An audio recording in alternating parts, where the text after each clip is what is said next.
우리는 지난 두 번의 강좌와 거기에 이어서 오늘은 마음의 병리를 어떻게 고치는가 하는 것을 살펴보는 시간이 되었습니다. 지난 시간에는 마음이란 무엇인가에 대해서 강의를 했고, 또 지난 시간에는 왜 마음이 병드는가 하는 데 대하여 살펴본 바 있습니다. 오늘 그 병든 마음을 어떻게 고치는가, 물론 이것은 정신과 의사가 고치지만은 그 고치는 방법은 무엇이며 고친다고 하는 것은 무엇인가, 이것을 살펴볼 때가 되었다고 봅니다.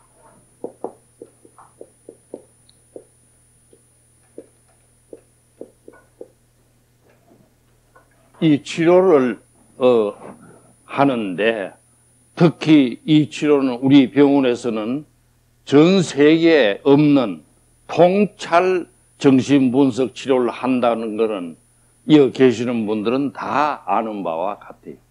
통찰 정신분석이라는 것은 여러분이 아시다시피 서양의 프로이트 이래의 정신분석적인 과학적 이론에다가 동양의 깨달음이라고 하는 통찰을 붙여서 하는 치료인데, 이거는 전 세계 학회에 내가 수차례 발표한 바는 있습니다만은, 워싱턴, 또 교토, 또 비엔나 등에서 발표는 몇 차례 했지만은 체계적인 발표는 아직 안 하고 있어요. 어쨌든 통찰 분석 치료를 우리는 해야 되는데, 첫째 이 병을 고치는 길은 과학적 진단을 하는 것이 먼저다 하는 것을 말할 수가 있습니다.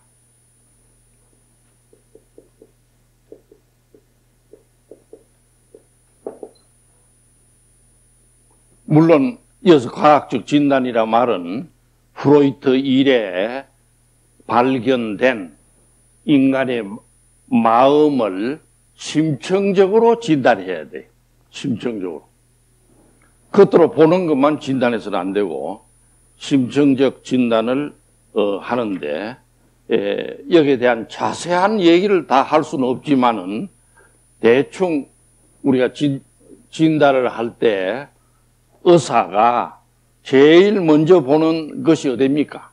환자를 진찰할 때 뭘 보는 것 같나요? 예?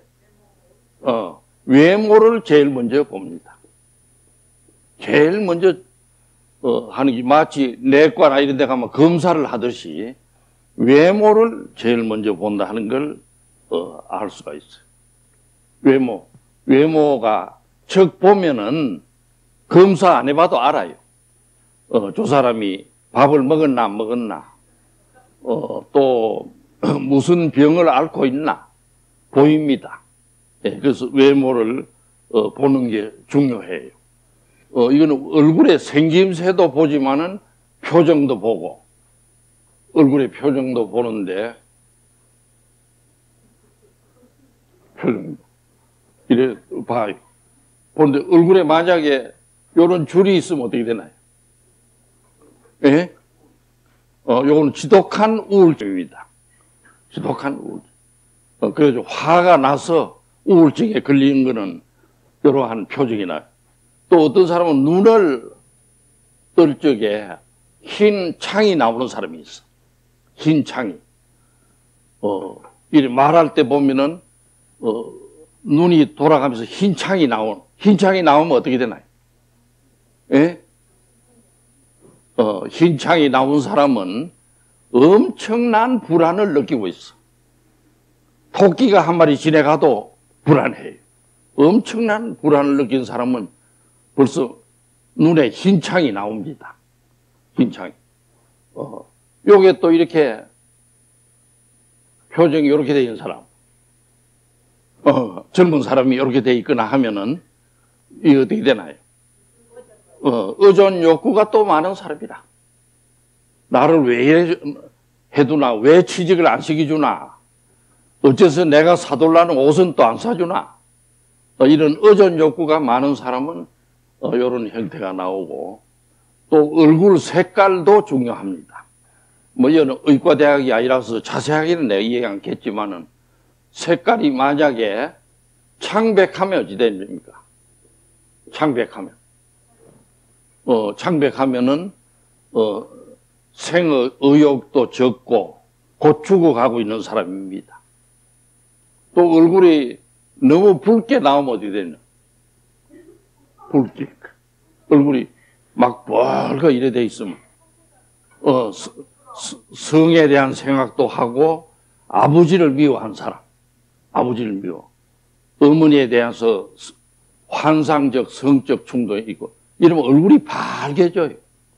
밝게지고, 말도 안 하고 가만히 있고, 또, 남들이 얘기해도 잘 듣지도 않고, 이런 행태가 오고, 또 여기 양볼이 힘이 들어가 있는 사람, 힘이. 이런 사람은 또 어떤 사람인가요? 양볼에 힘이 바싹 들어가가지고 볼이 나온 사람은 애정착취적인 사람입니다. 이건 그동안에 여러 우리 선배들이 동서양 막론하고 관찰한 것이 다 나오고 있어요. 뭐 이 얘기만 해도 하루 종일 오늘 해야 될 얘기지만은 외모가 중요하다 하는 것이 매우 이 치료의 과학적 진단에 중요한 겁니다. 이걸 처음 임상을 오래 안 한 사람은 잘 몰라요. 그러나 오래 해보면은 벌써 척 보면 벌써 알아요. 얼굴이 또 깜빡깜빡 하는 사람, 눈을 깜빡깜빡 하는 사람은 어떻게 되나요? 예? 눈을 깜빡이. 어찌 되죠? 아버지를 미워한 사람입니다. 눈을 깜빡깜빡하고 손을 계속 같이 이렇게 손짓을 하고 하는 사람은 아버지를 미워했다. 외모를 볼 때 또 우리가 유심히 보는 게 말을 어떻게 하나 하는 걸 봅니다. 말, 언어화.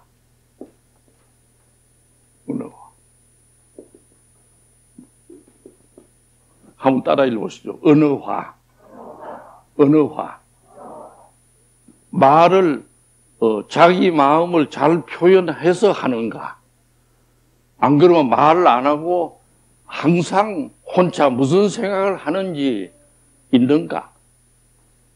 또 이 얘기를 한번 꺼내면은 끝을 내는가? 안 그러면 빙빙 돌리서 하는가? 안 그러면 목이 우는 소리로 하는가? 남들이 들을 수 있게 하는가? 이 말하는 것만, 언어와 이것만 들어봐도 병 치료가 많이 진단이 됩니다. 예, 그래서, 이런 것들이 전부 다 뭐냐 하면은 심청심리를 진단하는 것이라고 볼 수 있어요.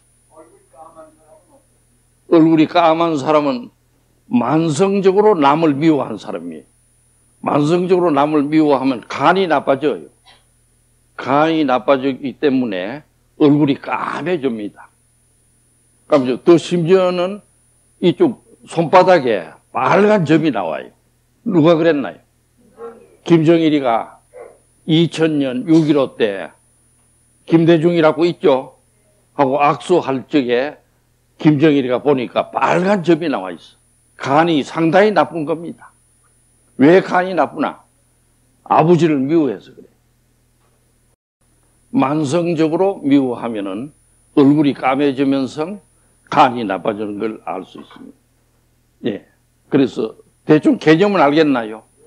예. 그래서 우리는 과학적 진단할 때 외모를 본다는 거. 그 다음에 의사는 환자에 대하여 치료가 개시되기 전에 첫째 제일 중시하는 게 병 증상이 어떻다는 걸 먼저 봅니다. 병 증상. 사람에 따라 다 증상이 달라요.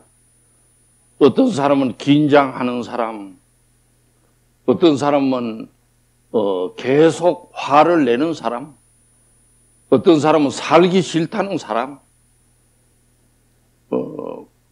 어떤 사람은 금세 한 일도 잊어버리는 사람, 병 증상이 다 다른데 병 증상에서 무엇을 고통으로 삼고 있고 무엇을 고뇌하는가를 봅니다.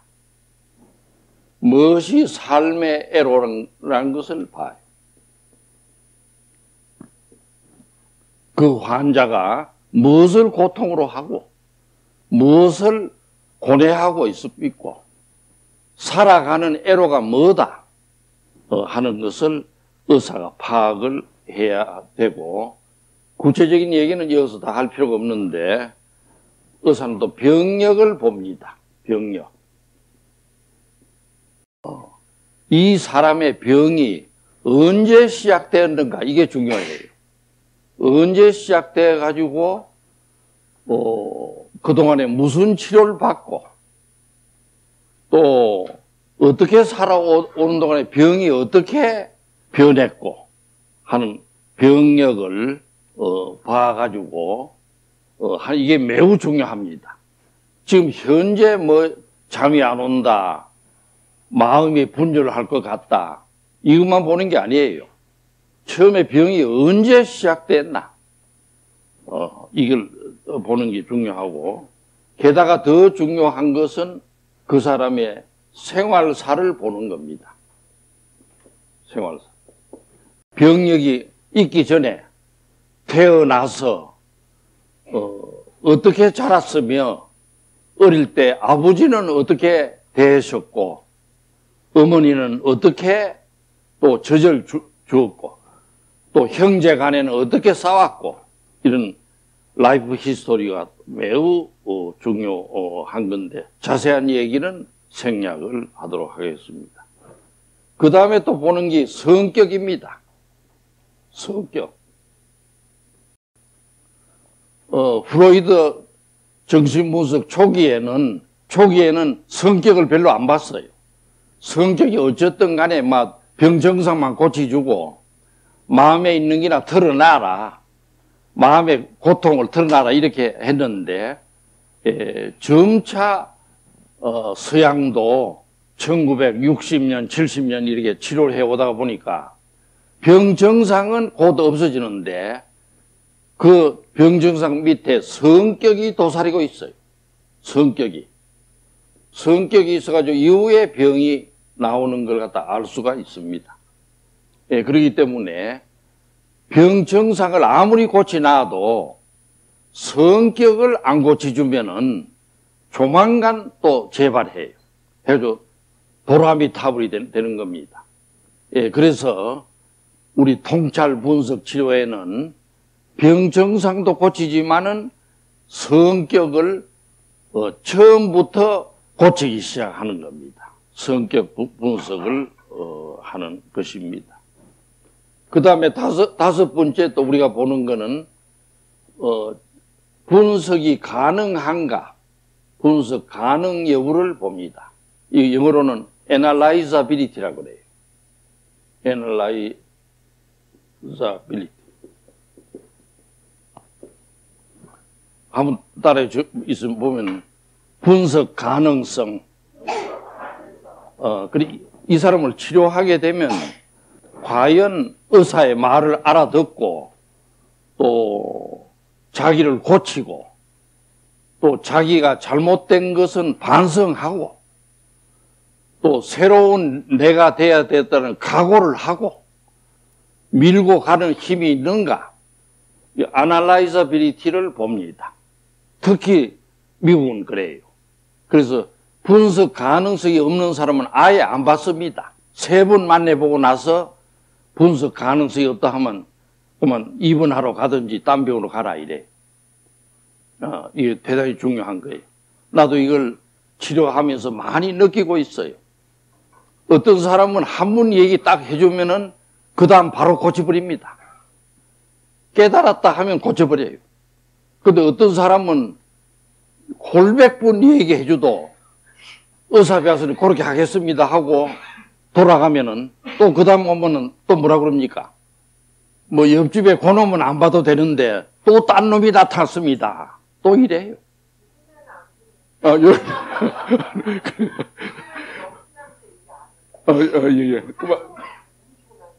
맞았어. 그래서 이 치료는 깨달으면은 고치려 했다는 의지가 중요하고 바로 고쳐버려야 돼요. 그걸 또 되풀이하고 또 되풀이하고 이러면은 나중에 의사도 미칠 지경이 돼가지고 나가떨어집니다. 네. 그래서 아날라이저비리티를 본다는 거 하고, 그 다음에 6번째는 병명을 진단합니다. 병명을 진단. 사실 분석 치료에 있어서는 병명은 크게 중요한 게 아닙니다. 왜 그러냐 하면 불안신경증으로 온 사람도 그 밑바탕에는 공포증이 있기도 하고 또 그 밑바탕에는 우울증이 있기도 하고 그 밑바탕에는 죄악감이 있기도 하고 여러 가지가 섞여 있어요. 그러나 이 치료에는 이 사람이 대충 어떤 병을 앓고 있다, 어느 정도의 심한 병을 앓고 있다는 걸 의사가 파악을 합니다. 치료 개시할 적에. 이래가지고 마지막 7번째로서는 이 환자를 완전히 과학적으로 분석하고 나서는 치료 전략을 짜는 것입니다. 치료 전략. 치료 전략이란 말은 전략이란 말은 어디서 나온 말입니까? 전쟁할 적에 적을 어떻게 선별하나 하는 게 전략이에요. 그러니까 전에도 말했지만 메카드가 인천 상륙을 하기로 했죠. 그런데 배가 인천부터 먼저 들어오면 북계군이 인천으로 다 모일 거 아닙니까? 서울에 왔던 중정도에 갔던 것들이 인천으로 다 모여요. 인천 상륙 작전 한다 하는 걸 알면. 그러면 메카드는 전략가이기 때문에 인천 상륙하기 전에 어떻게 했다고 그랬죠? 원사를, 엉뚱한 동해 원사를 때려요. 그 비행기가 왔다 갔다 하고. 그러니까, 북계는 어떻게 판단했냐면, 동쪽으로 이놈들이 올 기다. 그래, 그쪽으로 군대를 이동시켜 놓고는 들어오기는 인천으로 들어오는 거라. 이 전략입니다. 나는 뭐 군사 전략가는 아닌데, 내가 59년 젊은 날에, 미 해군 병원에 갔을 적에 이런 걸 많이 배웠어. 미 해군이 어떤 전략을 쓴다는 걸 국방성에서 와서 강의하는 걸 내가 많이 들었어. 그런데 치료에도 전략이 필요합니다. 요즘 처음에는 약을 어느 정도 쓰고 또 어떤 얘기까지는 해주고 어떤 얘기는 1개월 후에 해주고 또 어떤 얘기는 1년 후에 해줘야 된다. 전략이 있어요. 왜냐하면 상대가 받아들일 때까지 참았다가 얘기를 해야 되니까 전략이 필요한 것이라고 봅니다.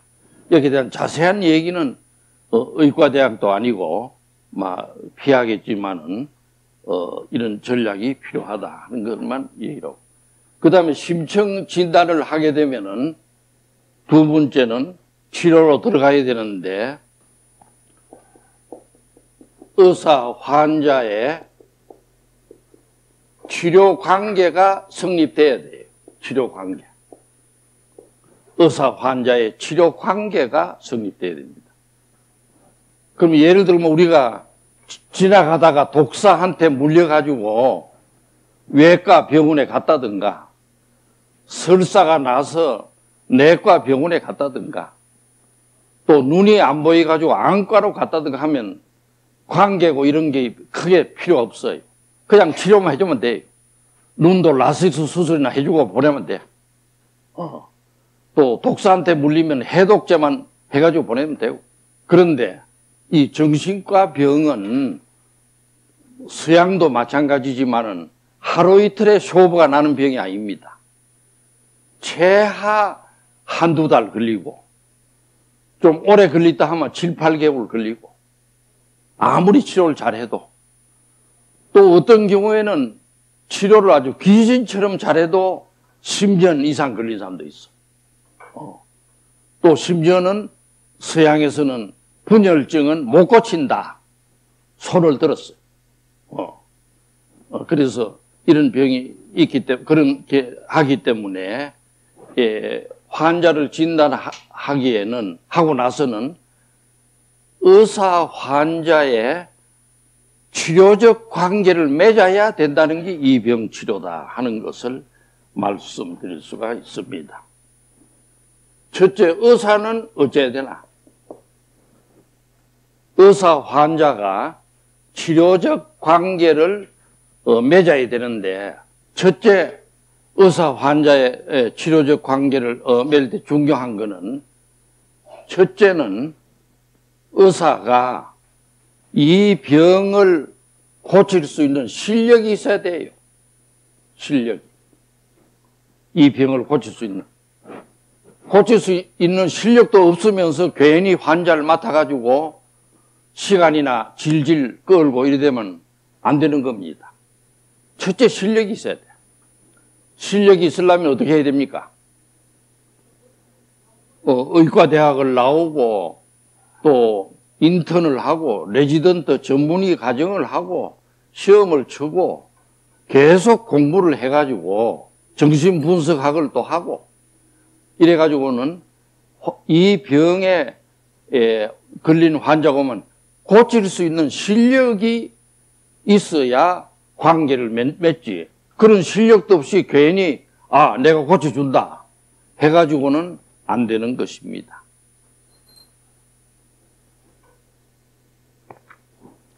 그 다음 두 번째는 실력만 있어가지고는 안 돼요. 실력만 있어가지고는 안 되고, 환자를 고쳐주고야 말겠다 하는, 고치고야 하는 동기가 있어야 됩니다. 이 맡은 환자는 꼭 고쳐줘야 되겠다 하는 강한 모티베이션이 없이는 이 치료는 아예 안 되는 겁니다. 나아도 그만, 안 나아도 그만, 안 나으면 또 언제 오겠지. 이래가지고는 이 치료가 되지 않는다는 걸 나는 알았습니다. 세 번째는 고치고야 말겠다는 의지도 중요하고, 거기에다가 환자에 대한 사랑이 요청됩니다. 사랑. 환자에 대한 사랑이 깔려주어야 이 병은 치료가 되기 시작한다는 것도 알았어요. 실력도 있고 또 고치고 싶다는 마음도 있어도 이 사랑이 없으면은 치료는 불가능하다는 것을 알게 된 것입니다. 네 번째는 그 환자의 전인격적인 파악이 돼야 됩니다. 전인격적 파악. 환자는 그냥 잠이 안 와서 왔다 가는데 그만 수면제나 주고 잠이나 자도록 하면 될 텐데 그게 치료가 아니에요. 전인격적 파악이 필요합니다. 뭐 어떤 환자가 전화를 또 자주 한다. 그럼 전화를 못하게 전화줄을 끊어라. 이러면 될 텐데 전인격적 판단. 어째서 그렇게 하나? 또 왜 그래 하나? 이런 전인격적 판단을 하는 게 중요하고, 내가 볼 때는 서양의 분석 치료와 또 다른 우리 통찰 분석에 요청되는 거는 이 병은 의사가 리드해야 되나요? 환자가 리드해야 되나요? 예? 누가 해야 되나요? 서양은 정신분석 치료에 있어서 주로 환자가 리드해요. 서양은. 그래 의사 앞에 와서 1시간 인터뷰하고 가는데 주로 환자가 리드를 합니다. 그리고 또 이 얘기를 해도 환자가 하고 그러니까 의사하고 55분 인터뷰를 해요. 내가 워싱턴에서 보니까 인터뷰를 하는데 55분 중에 대부분은 환자가 말합니다. 의사는 뭘 합니까? 의사는 가만히 듣고 있어요. 듣고 있어. 그래서 심지어 어떤 농담에 미국 사람이 의사를 몇 년간 치료하는 동안에 의사가 죽었다는 거 알겠어? 의사가 죽었는데 환자는 여전히 치료받으러 가거든. 치료받으러. 그래 옆에 친구가 물었어요. 야, 이 사람아, 그 병원 의사가 죽지 않았나? 하니까 이 사람이 하는 소리가 뭐라고 그랬다 했나요? 살아있으나 죽어있으나 말 안 하는 거는 같다고. 그러면서, 그런 일종의 농담이라. 그 서양의 분석 치료는 환자가 리더해요. 그러니까 서양의 치료가 오래 걸리고 지지부진하고 또 이렇게 되는 겁니다. 나는 그것을 깨달아가지고 이거는 의사가 리더해야 됩니다. 의사. 이 치료는 의사가 환자를 완전히 파악하고 난 후에부터는 주로 리더를 해야 돼요. 우리나라에도 지난 이승만 대통령이 건국하신 이래 오늘날까지 공화국이 쭉 내려오는데 리더한 대통령은 누굽니까? 예? 박정희 대통령이 리더한 대통령이에요. 그러면 국민 마음대로 해라, 자유다, 민주다 하고 앉은 대통령은 누구였었나요? 노무현 또, 김영삼 또, 김대중 이런 사람, 민주화 한다는 사람들은 국민들이 알아서 해야지 무슨 독재자도 아니고 리더 하나 이런 공부를 하지 못한 판단을 해가지고 우리나라를 엉망으로 만들었어요. 가만히 따지고 보면 우리나라가 민주화함으로 해서 민주화까지는 됐는데 얼마나 국가에 상처가 들었는지 모릅니다. 이 사실은 지도자가 리더해야 돼요. 우리나라와 같은 나라는. 물론 미국이나 프랑스, 서양은 안 그래도 돼요. 왜냐? 민주주의에 대한 훈련을 최하 500년 이래 했기 때문에 혹은 200년 했기 때문에 국민이 벌써 알아서 하는데 우리나라와 같은 경우에는 지도자가 리더해야 됩니다. 나는 그래 봐요. 이 치료도 마찬가지라. 우리가 서양에서 보고 서양이 하듯이 의사는 가만히 앉았으면 이 병은 하대 세월로 오래갑니다. 오래가. 그 약이나 주고 이러면. 그러니까 이거는 치료하려고 하면 의사가 리더해야 된다는 걸 나는 알고 있습니다. 두 번째는 환자는 어찌해야 되나. 이 병 치료를 누구나 병원에 갈 때는 병을 고치러 가지 안 고치러 놀러 가는 사람은 없어요. 그러나 이 병에 대해서는 노이로제나 이 정신의 병은 환자가 고치고야 말겠다는 의지가 있어야 됩니다. 고치고야 말겠다. 나는 내 병을 죽어도 고쳐야 되겠다. 죽기 전에 고치고 나는 죽어야 되겠다. 이런 강한 모티베이션이 필요하다고 나는 보고 있어요. 이건 서양서도 하는 소리입니다. 환자가 말은 고친다고 찾아오는데 강한 동기가 없으면은 꼭 이런 모임에도 제 시간에 가나요? 늦게 가나요? 예? 늦게 가요. 늦게 가고 어떤 사람은 끝날 시간에 슬슬 들어오는 사람도 있지 아마. 그렇겠죠? 그러다가 또 전화 왔다고 쫓아나가고 예? 그런 사람들은 고치고야 말겠다는 의지가 결에 있는 겁니다. 무엇인가 마음속에 저항 덩어리가 있는 사람입니다. 그런 사람들은 생전 못 고쳐요. 솔직히 말하면. 못 고치고 이러기 때문에 이 병 치료의 가장 중요한 환자의 자세는 내 병은 고치고야 말겠다 하는 의지가 필요합니다. 두 번째 환자의 관계 맺기의 조건은 치료적 연대를 맺어야 됩니다. 치료적 연대. Therapeutic Alliance라고. 한번 따라 읽어보시죠. 치료적 연대. 치료적 연대. 이 말은 무슨 말이냐면 의사와 환자가 만나고 이래 하는데 뭘 하기 위해서 만납니까? 예? 뭘 치료합니까? 예? 자기 병을 치료해요. 자기 병을 치료하기 위하여 의사와 자기가 연대를 맺어야 돼. 강력한 연대. 요새 뭐 시민연대 하듯이. 요새 되지 못한 시민연대들이 많죠? 뭐 연대가 많아. 그것들은 잘못된 경우가 많고. 의사 환자가 관계 맺을 때는 의사와 자기가 힘을 합쳐가지고 연대를 맺어가지고 고쳐야 되겠다는 뜻이 필요합니다. 다시 말하면 이 병은 의사가 고칩니까? 환자가 고칩니까? 예? 환자가 고쳐야 돼요. 의사는 지도해 줄 뿐입니다. 환자가 고쳐야 되는데 그런 연대를 맺는 것이 중요하고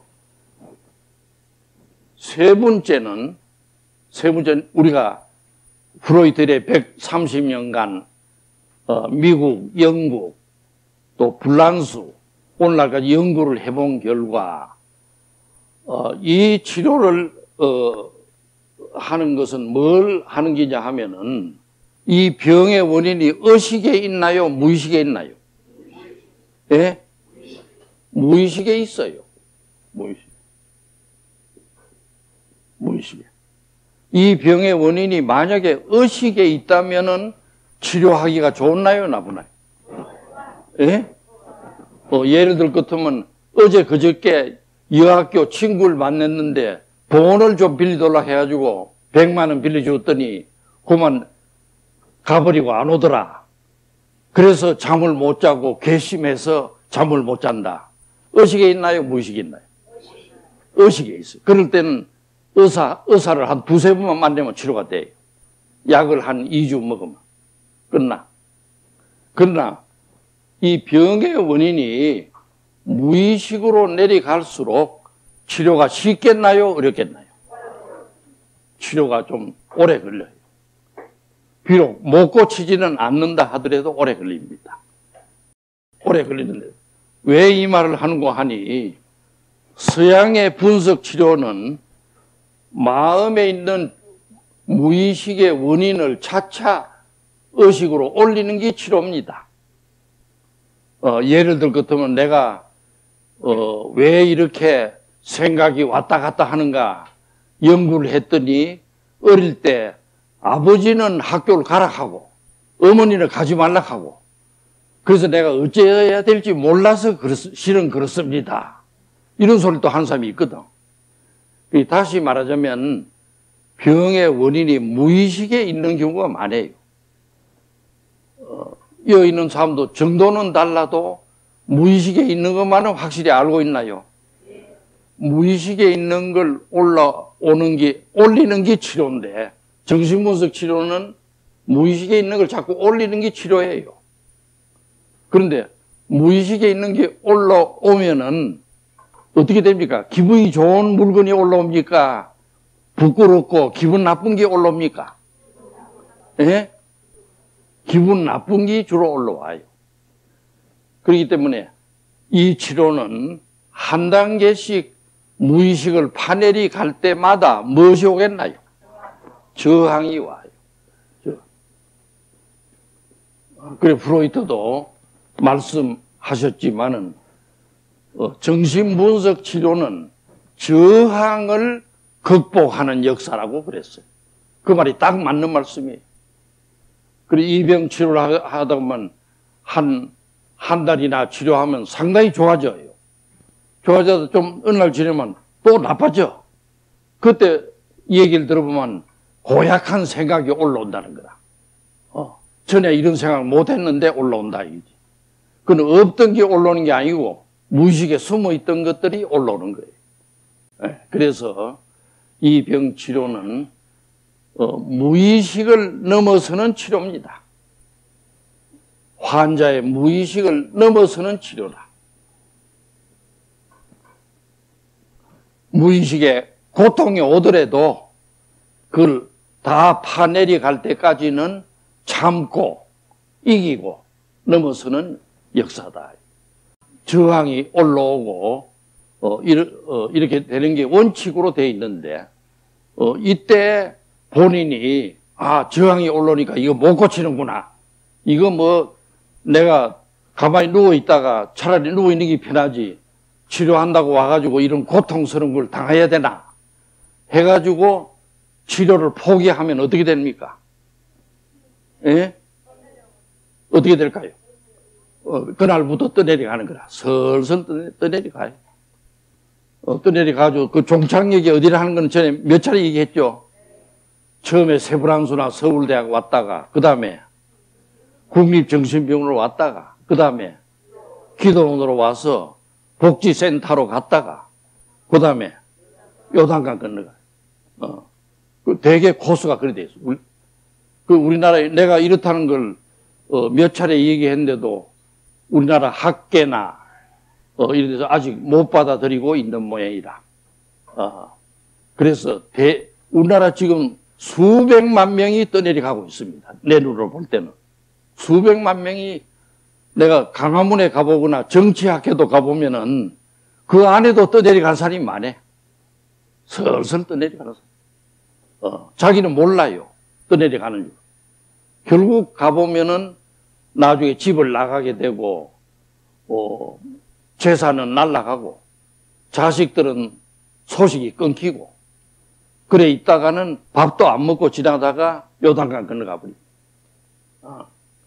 그래서, 때문에 이 병 치료에는 저항을 극복하는 의지가 필요한 것이다 하는 걸, 네 번째는, 그 다음 네 번째는 뭐냐면, 사고 방식이 생각하는 것이, 논리적이고 과학적이어야 하나요? 미신적 사고를 해야 되나요? 예? 논리적이고 과학적 사고를 훈련해야 돼요. 논리적이고 과학적 사고를. 이 치료에는 1 플러스 1은 2다. 과학적 사고를 훈련을 하고 해야 이 치료가 됩니다. 예를 들어서 미신적 생각. 내가 이래 다니는 날에는 언젠가 하나님이 날 고쳐줄 거다. 미신적 생각입니까? 과학적 생각입니까? 미신적 생각이다. 그게 미신적 생각. 또 내가 이래 지내놓고 나면 섣달 그몸에 벌레가 울 때 나는 나을 기다. 과학적 생각입니까? 미신적 생각입니까? 미신적 생각. 이 치료에는 과학적 사고가 필요해. 과학적 분석하는 사고. 그리고 그거는 대학도 안 나오고 대학원도 안 가고 했는데 어떻게 되냐 이렇게 묻는데 그렇잖아요. 초등학생이라도 요 강의를 듣고 치료를 하면은 논리적 사고, 과학적 사고가 무장됩니다. 그런 사람이 잘 돼요. 잘 되고, 정주영 씨라고 있죠? 정주영 씨는 어느 학교 나왔나요? 예? 통천 초등학교 6학년 중퇴했어요. 그런데 그 양반하고 얘기해보면 얼마나 과학적인지 몰라. 멀리 내다보면서 분석하는 보면 기가 막혀요. 그러니까 공부 많이 했다고 과학적이고 논리적이지 않아. 여기 어떤 사람 보면은 대학원 박사학위까지 독일 가서 했는데 말하는 걸 들어보면은 과학적으로 해야 되는데 미신적인 사고를 하고 있어. 미신. 내가 가는 데는 잘 될 기라든가 이상한 생각을 하고 있어. 그런 사람들을 막합니다. 이번에 대선 주자들도 내가 유심히 보고 있어요. 이 사람들이 과학적으로 판단하고 이래 나왔나 미신적으로 판단하고 나왔나 내 눈에 환하게 보입니다. 그걸 지금부터 얘기해야 되지만은 얘기를 안 하고 있죠. 그런데 그런 미신적 사고로 생각하는 자가 대통령이 되면 나라는 어떻게 됩니까? 바로 그때부터 망하는 거다. 그때부터 망하고. 그렇기 때문에 이 치료는 뭐냐? 이 치료는 치료를 받는 사람들이 과학적이고 또 합리적인 사고를 하도록 훈련하는 겁니다. 훈련. 예를 들면 결혼을 하는데도 내가 재수가 좋으면 좋은 사람을 만날 거다. 이렇게 생각해가지고는 나중에 결혼 생활이 안 됩니다. 과학적으로 판단한다는 거는 내가 결혼 생활을 하는 데 있어서 이러이러한 거는 준비해야 되고 요러요러한 거는 남자들의 심리가 이러니까 요리는 요렇게 해야 되고 또 월급을 적게 가져왔을 때는 어째야 되고 이런 걸 과학적이고 논리적으로 판단해가지고 하는 사람은 잘 삽니다. 끝내 잘 살아요. 그렇기 때문에 이 치료도 이런 것이 필요하다. 그 다음에 5번째는 치료적 관계를 맺는 데서 의사의 조건과 지금 누구의 조건을 말하고 있나요? 환자의 조건입니다. 이 치료를 성공하는 데 있어 5번째는 이 치료가 기간이 좀 걸립니까? 안 걸립니까? 예? 좀 걸려요. 예수 그리스도가 와서 치료해도 걸려요. 그때 예수 때는 지금부터 2000년 전에는 사람들이 순진했어요. 비교적 순진했어. 순진했기 때문에 예수님이 한 말씀만 하면 병이 나았죠. 일어서라 하면 일어섰지 막. 그렇죠? 예? 사람들 순진했어. 지금 사람들은 순진합니까? 다를 대로 달아 있습니까? 예? 다를 대로 닳고 온갖 나쁜 생각 다 하고 또 친한 친구라도 요놈을 요래 이용해 먹어야 되겠다. 별소리 다 생각하고 또 심지어 부부 간에도 사랑이 아니라 요걸 어떻게 할 때 내가 돈을 많이 받나 별 연구를 다 하고 오늘날 사회는 간단하질 않아요. 내가 살아보니까 나도 그래요. 주변을 관찰해 보면. 그런데 5번째는 이 병 치료가 하는 동안에 기간이 좀 걸리는데 이럴 적에 주변에서 늘 치료를 빨리 하라고 격려하나요? 어떻게 하나요? 예? 조치는 사람이 많아요. 내가 이제 실제 경험해 보니까 그래요.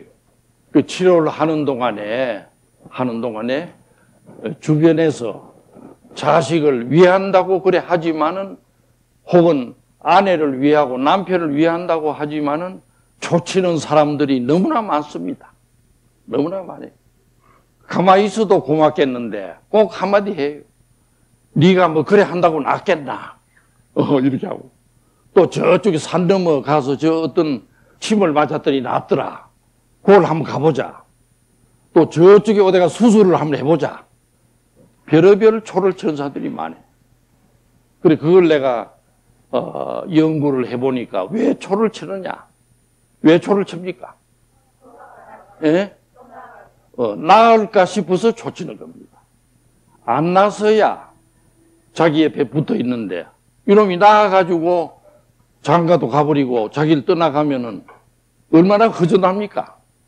그래 무의식에는 야를 될 수 있는 대로 병을 좀 붙어 있도록 하자 해가지고 초를 친다는 걸 알았습니다.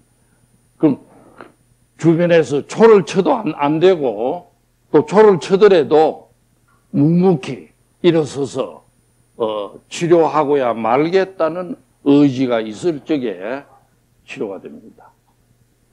예, 그래서 이 병 치료에는 의사, 환자의 관계가 중요하다는 걸 여러분 이해하시겠나요? 그래서 그냥 약이나 먹고 치료하는 곳에서는 이럴 필요가 없어요. 병원에 가가지고 뭐 잠깐 얘기하고 약이나 받아가지고 또 3주일째 받아서 집에 와서 먹고 이러면 그만이라. 또 안 들으면은 또 딴 데 가서 또 먹고 또 이래 하고 또 그것도 안 들으면 또 저쪽에 가고 맨날 그러다가 인생 다 보내는 거지. 그러나 만약에 고치려고 작정하면은 의사와 환자의 믿음의 관계가 중요하다 하는 것을 얘기할 수가 있습니다.